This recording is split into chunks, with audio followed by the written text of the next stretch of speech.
everybody. It is Malik again, and we're going to do something a little bit different today. This one's going to be a little tough for you to mimic without a little bit of setup, but this is more of a forensics step. So what we have is a USB drive. Of course, it looks like CD, but it's a USB of some information that maybe we caught from one of our employees.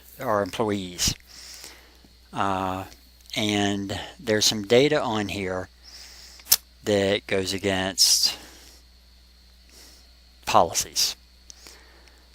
Enough data to where this looks like espionage. So we want to forensically be able to look at this data.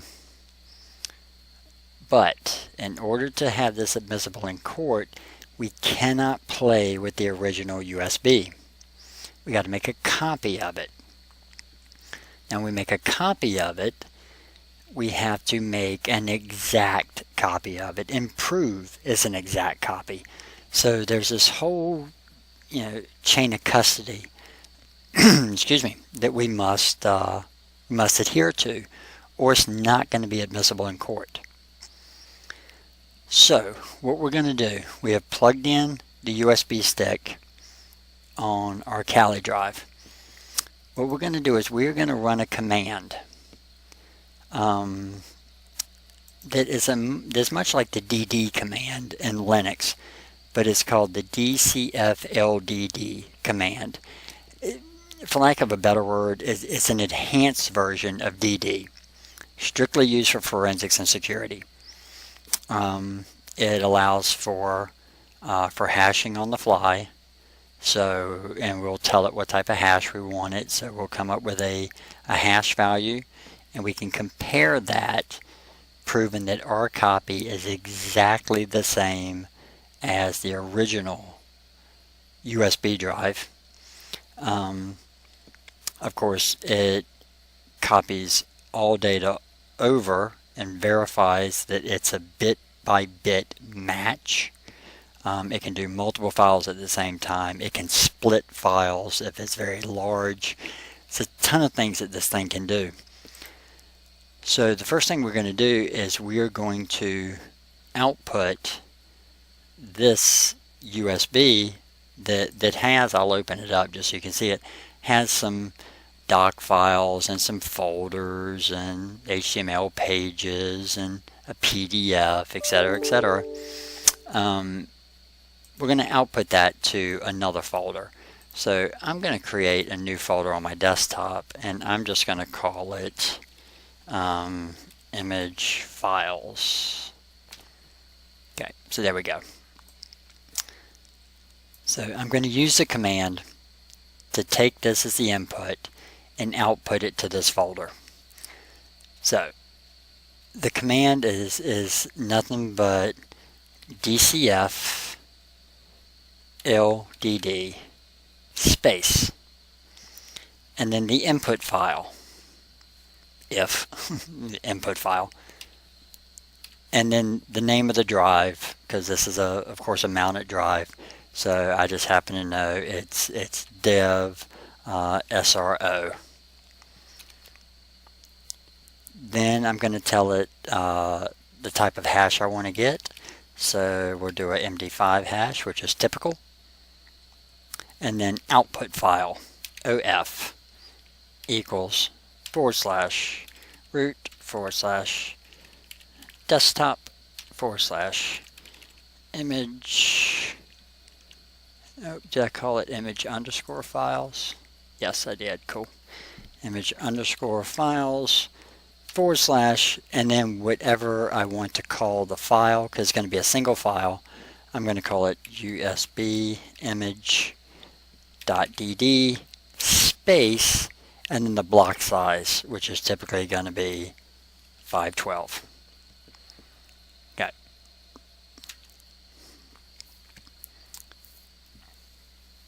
it is going to write it out.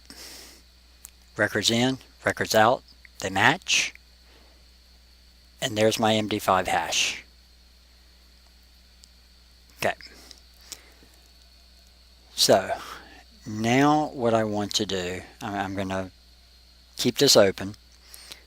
I'm going to open up a new window. I could do it in that window, but I'm going to open up a new window.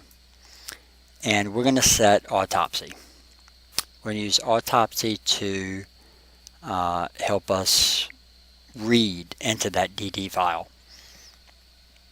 So now this you may not have to do, but Autopsy comes with a bunch of add-ons, and we install them. There's one called iCat. iCat basically does catenation of files. So it's iCat sleuth kit. Oops. I think I already have it in there, which is probably why it gave it to me. This says iCat, yeah, sleuth kit. Yeah, file already exists. Alright, that's alright, but I'll show you what I'm going to do. So that allows for concatenation of files. There's istat, and then it's the same thing, istat.sleuthkit. What istat is, it grabs all the mace attributes of the files, the modified. Okay, I didn't already have that one already in. Let's see, we have ILS, so I'm just gonna, oops, that's why that went in. I didn't do this. istat, it's gonna tell me it already exists. There we go, see file exists. There is also one called ILS, which basically pulls metadata, but again, already exists. And there's one called MacTime, which is basically a timeline of all activities.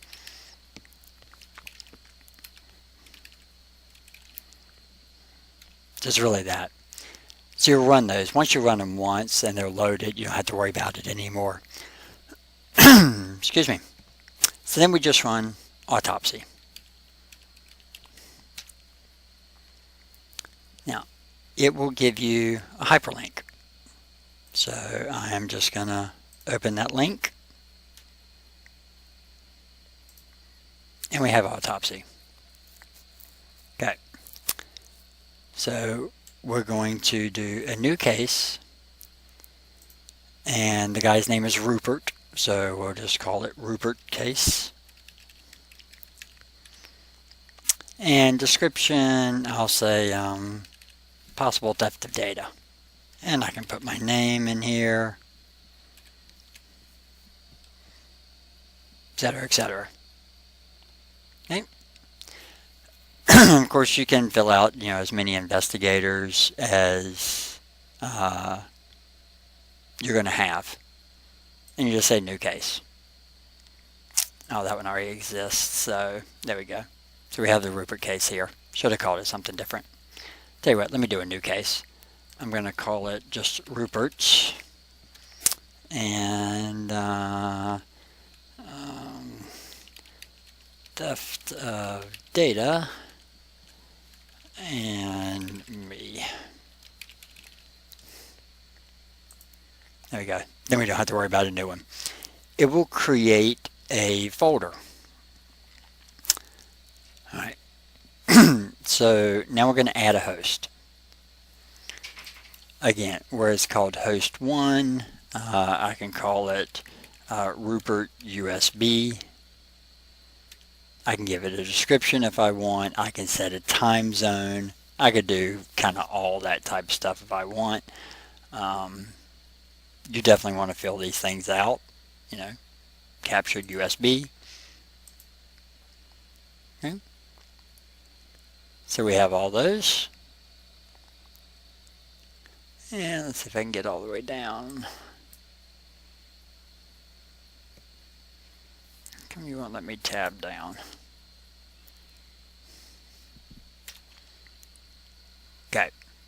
So we added the host. Okay, after you add the host, you have to add an image.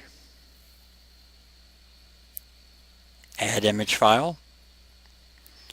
And unfortunately, there's no browse button here. You actually have to just path to it.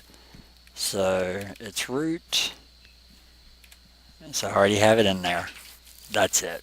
So you want to make sure you get the name exactly correctly.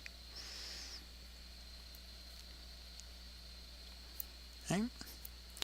So it's a disk, symbolic link. Okay. And it says it can't determine the volume or the disk image. This is actually a volume image. So we have to make sure it's a volume image. We say OK. This is why we kept the other window up. We want to add the hash. So we're going to switch over to this window over here. We're going to copy this hash. And we're going to add it to here and tell it to verify it after it's been added. Okay. And we're going to add. So calculating, there's the hash, integrity check has passed. So we're good to go. Okay. Now we can start taking a look at it. Here it is right here. This is the file that is in here. It's not the USB drive itself. But we can click Analyze, and we can do a file analysis. In which case, it's going to bring in everything that they have here. So we can take a look. Here's a DT Watch directory. We can open that up. We can see an Excel file, a JPEG. Or if we want to see the JPEG, we can open it in a new browser. Alright, wearable features. We can view the full-size image. Yeah, okay, well, that could be okay. You know, maybe not that big a deal there. So, let's see, how about concept JPEG?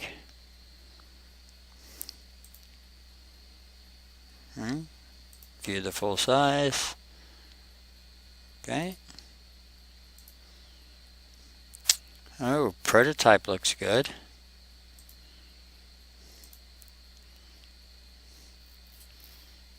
Okay. So, if this is information that should not have gotten out, like again here, watch 2. Here's actually our prototype. But everything we're looking at, we're not messing up the original USB drive.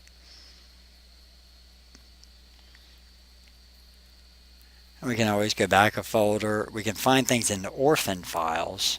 That there happens to be nothing inside of there this time. These are deleted files, but sometimes you can find things inside of there. Again, the whole doc file. Of course, we'll want to open that up in Word.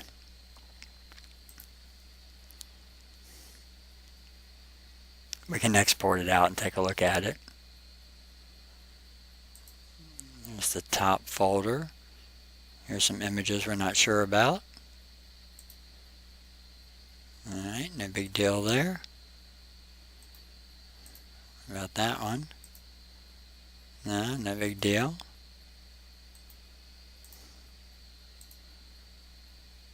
He's playing 2048. So again, we can sort through these things without having to worry about messing up or breaking the chain of custody because everything we're doing here, we're just running forensics. We're not messing up his original. Of course, we can go into things like image details, where we see block sizes and all that type of stuff. We can go into file types and say sort files by type.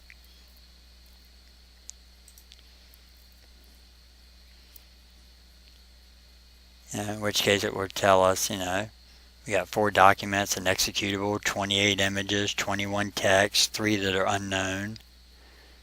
We can view those files. As of right now, we don't have the plug-in for Autopsy supporting them, but they're there. Again, there's all metadata. I think we just have one. There we go.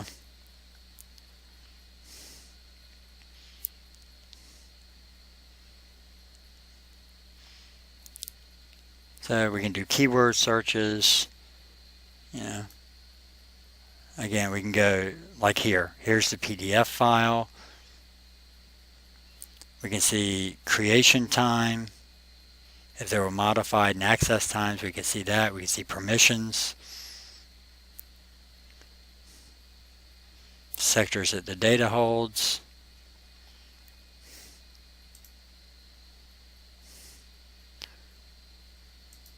So again, if we go through here, you find the file that you're looking for, whatever picture, whatever it is, like this watch. We can see exactly when it was created, the size of the file. So, bunch of things that we can do inside of here. And it will tell you down here, you can view files. Files will be shown in this window. More files you can find through the metadata link.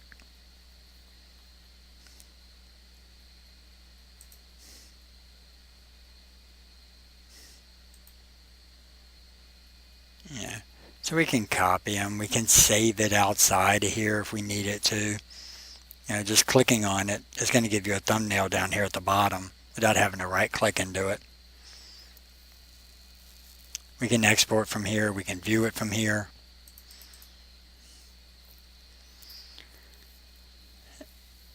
So Autopsy is going to keep this. And we can constantly, go in and add to the report. So it's way more than just, here again, there's the image details for that one particular image we were on. I think we have anything inside the data unit. Yeah. But file analysis is definitely going to be the biggest thing you run.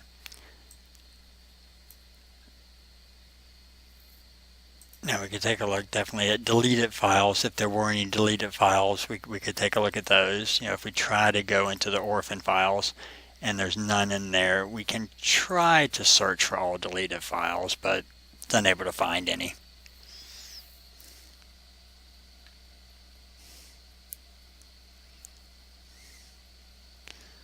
And you will find some. If this was an actual USB drive, you would find some deleted files inside of here.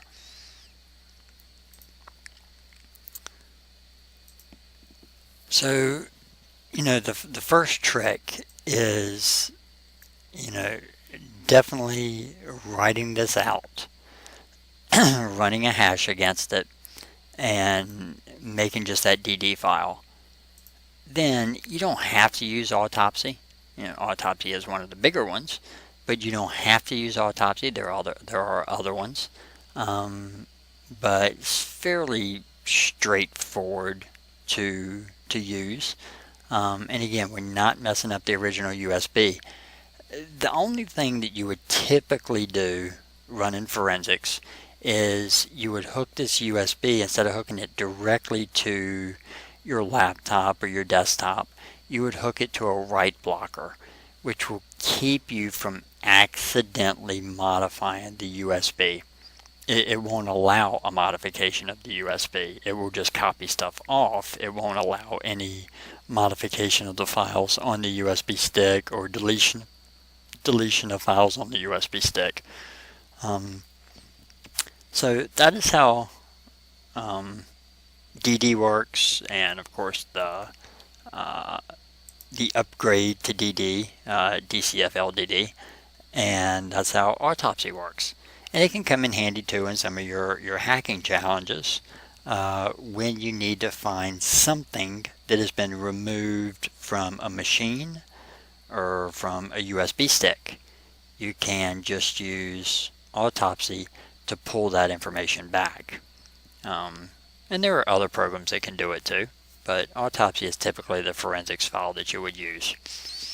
When you're done, you just basically, close on out of it.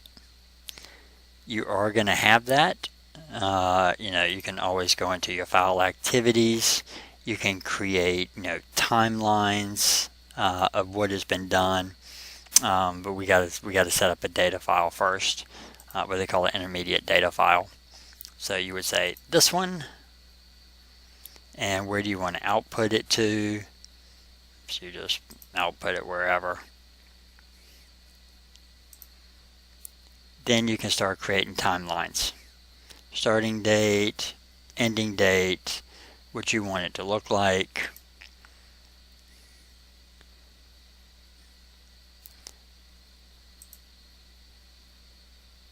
And what will happen, of course we don't have anything inside of here, but as we're doing things, it will create a timeline for everything that we're doing, which is a great thing to export out. So you just start at the beginning with creating your data file. You click on the image itself. Now we can update things. You click on the image itself, you output it to a particular spot, typically to the same folder. You then create your outline. You put in particular dates. You don't have to put an ending date unless you know when you're going to do it. Again, where it's going to go, what you want it to look like. And I'll just call it time 2.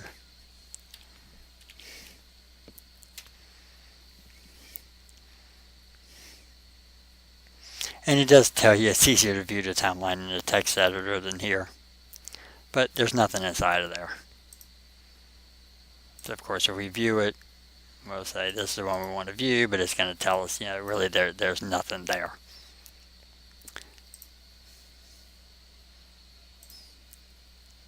Okay, so really you just want to modify it again. You've been in it before, you want to modify it a little bit again. You go back in, you start analyzing, you do a file analysis. Again, then you start kind of going through, taking a look at stuff.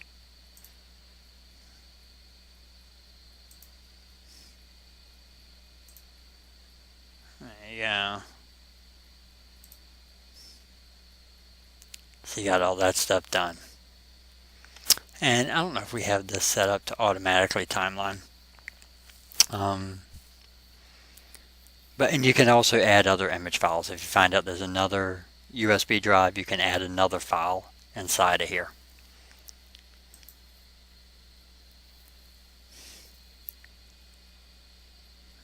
I don't think I saved it. I didn't save it, so.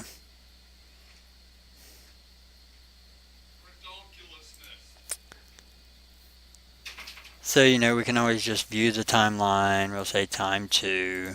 I didn't pick a particular timeline for us to start writing stuff to, because you typically don't hold 2.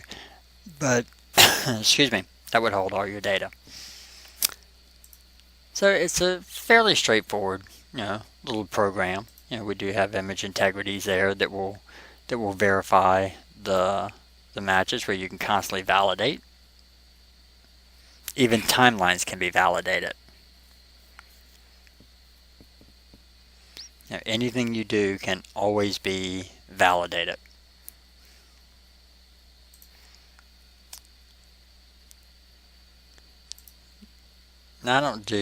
typically I don't do event sequencers. I've never really played too much with them. But you can put in an event, you can set it as a time, and then basically, you know, what it was that you're modifying.